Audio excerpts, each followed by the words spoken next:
All இந்த வீடியோவில் எங்கள் அண்ணன் கல்யாணத்துக்கு பேக்கிங்லேருந்து கல்யாணம் முடிஞ்சு வர வரைக்கும் எடுத்த வீடியோ வந்துட்டு ஃபுல்லாக வந்துட்டு ஷேர் பண்ணியிருக்கேன். பேக்கிங் வந்து ஒரு 4 நாளைக்கு முன்னாடியே வந்து ஸ்டார்ட் பண்ணிட்டேன். ஒவ்வொன்றையும் பார்த்து பார்த்து எடுத்து வைக்க வேண்டி இருந்துச்சு. ஏதாவது ஒன்று மிஸ் ஆச்சு அப்படின்னா திரும்பி வந்து எடுத்துகிட்டு போக முடியாது. அதுவும் இல்லாமல் 2-3 நாள் அங்கே ஸ்டே பண்ணுற மாதிரி இருக்கும். ஸோ நமக்கு தேவையான எல்லா திங்ஸுமே வந்துட்டு பேக் பண்ணி எடுத்துகிட்டு போகிறது தான் பெஸ்ட்டு. காதுகுத்து, சீரு, வளகாப்பு, புது வீடுன்னு எந்த ஃபங்க்ஷனுக்கு போனாலும் ஒரு நாளில் போயிட்டு திரும்பி ரிட்டர்ன் வர மாதிரி தான் இருக்கும். அப்படி இல்லைன்னா நைட்டு போயிட்டு காலையில் இல்லை மத்தியானம் வர மாதிரி இருக்கும். பட் கல்யாணம்னா மட்டும்தான் ஒரு 2 நாள் 3 நாள் ஸ்டே பண்ணி ஜாலியாக என்ஜாய் பண்ணுற மாதிரி இருக்கும். லக்கேஜ் கொஞ்சம் நிறைய இருந்தது. அதுவும் இல்லாமல் அப்பா அம்மாவை பஸ்ஸில் ஏற்றி இறக்க முடியாது அப்படின்னு சொல்லிட்டு கார் புக் பண்ணி வந்துட்டு கல்யாண வீட்டுக்கு வந்து போயாச்சு. நாங்கள் போகும்போதே பந்தலெல்லாம் போட்டு எல்லாமே ரெடியாக தான் வச்சுருந்தாங்க. நாங்கள் போனதுக்கப்புறமா ஈவினிங் ஒரு நல்ல நேரத்தில் வந்து வாழை மரம் கட்டுறது அந்த வேலையெல்லாம் வந்துட்டு நாங்கள் ஸ்டார்ட் பண்ணியாச்சு. ரொம்ப வருஷம் கழித்து க்ளோஸ் ரிலேஷனில் நடக்கிற கல்யாணம். அதனால் வந்துட்டு நாங்கள் ரொம்ப எக்ஸைட்டடாகவும் ரொம்ப ஹாப்பியாகவும் வந்துட்டு இருந்தோம். ஸோ மேரேஜ் டேட் ஃபிக்ஸ் பண்ண உடனே நாங்கள் என்னென்னலாம் பண்ணணும் பண்ணக்கூடாதுன்னு சொல்லிட்டு முதல்ல வந்துட்டு பிளான் பண்ணி தான் வச்சுருந்தோம். ஈவினிங்க்கு மேலே மெகந்தி போடுறவங்க வந்தாங்க. ஸோ ஒருத்தராக வந்துட்டு அப்படியே மெகந்தி போட ஆரம்பித்தாச்சு. மெகந்தி போடாதவங்க வந்துட்டு ஈவினிங்லேயே பூ கட்டுறதுக்கு வந்து ஸ்டார்ட் பண்ணிட்டாங்க. பூ கட்டிகிட்டு இருக்கும்போது தான் பழைய கதைகள், பழைய மெமரிஸ், பழைய அட்ராசிட்டிஸ் எல்லாத்தையும் வந்துட்டு பேசி ஜாலியாக சிரித்து விளையாடிட்டுருப்போம். கல்யாணத்துக்கு என்ன ட்ரெஸ்ஸு போடுறது, என்ன ஜுவல்ஸ் போடுறது, என்ன ஹேர் ஸ்டைல் பண்ணுறதுன்னு சொல்லிட்டு நாங்கள் ஒரு வாரமாக பிளான் பண்ணிகிட்டு இருந்தோம். நானும் என் சிஸ்டரும் வந்துட்டு ஒரே மாதிரி ஒரு டாப் மட்டும் எடுத்து வச்சுருந்தோம். அது வந்துட்டு ஞாயிற்றுக்கிழமை மத்தியானமாக போட்டுக்கலாம் அப்படின்னு சொல்லிட்டு. சனிக்கிழமை காலையில் நேரத்துலேயே வந்துட்டு உப்பு வாங்குகிற ஃபங்க்ஷன் இருந்துச்சு. ஸோ காலையில் எழுந்திரிச்சு குளித்து ரெடி ஆகிட்டு நாங்கள் வந்து உப்பு வாங்குறதுக்கு வந்து போயாச்சு. கல்யாணத்துக்கு கெஸ்ட்டாக போயிருந்தோம்னா ஜாலியாக மேக்கப் பண்ணிட்டு போனோமா, சாப்பிட்டோமா, என்ஜாய் பண்ணோமா அப்படின்னு சொல்லிட்டு வந்திருக்கலாம். பட் கல்யாணமே நம்ம வீட்டில் அப்படிங்கும்போது நமக்கு கொஞ்சம் என்ஜாய் பண்ணுறதுக்கான டைம் வந்து கம்மியாக தான் இருக்கும்.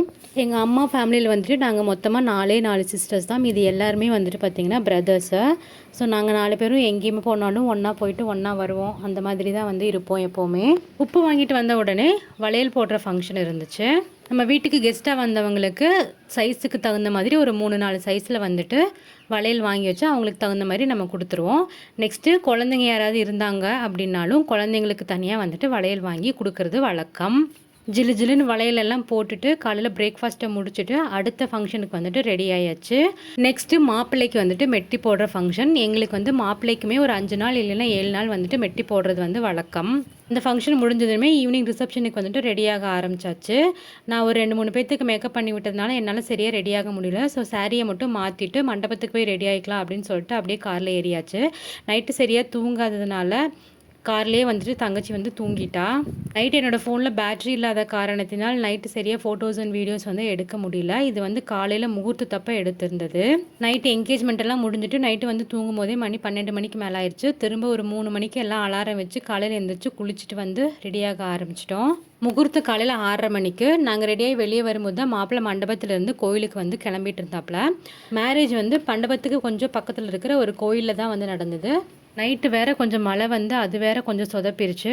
காலையில் கல்யாணத்துக்கு ஒட்டியானவெல்லாம் போடலாம் அப்படின்னு சொல்லிட்டு பிளான் பண்ணி வச்சுருந்தோம். பட் அங்கே யாருமே போடாதுன்னா இல்லை எனக்கு போடுறதுக்கு கொஞ்சம் ஷையாக இருந்ததுன்னு சொல்லிட்டு நான் வந்து போடலை.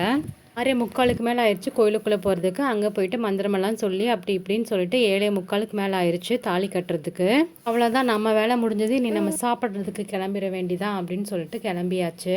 பொண்ணு மாப்பிள்ளை கொஞ்சம் ஃபோட்டோஸ் எடுத்துகிட்டு இருந்தாங்க. எங்களுக்கு கொஞ்சோண்டு கேப் கிடச்சிது. அந்த கேப்பில் நாங்களும் வீடியோஸ் அண்ட் ஃபோட்டோஸ் வந்துட்டு எடுத்துட்டோம்.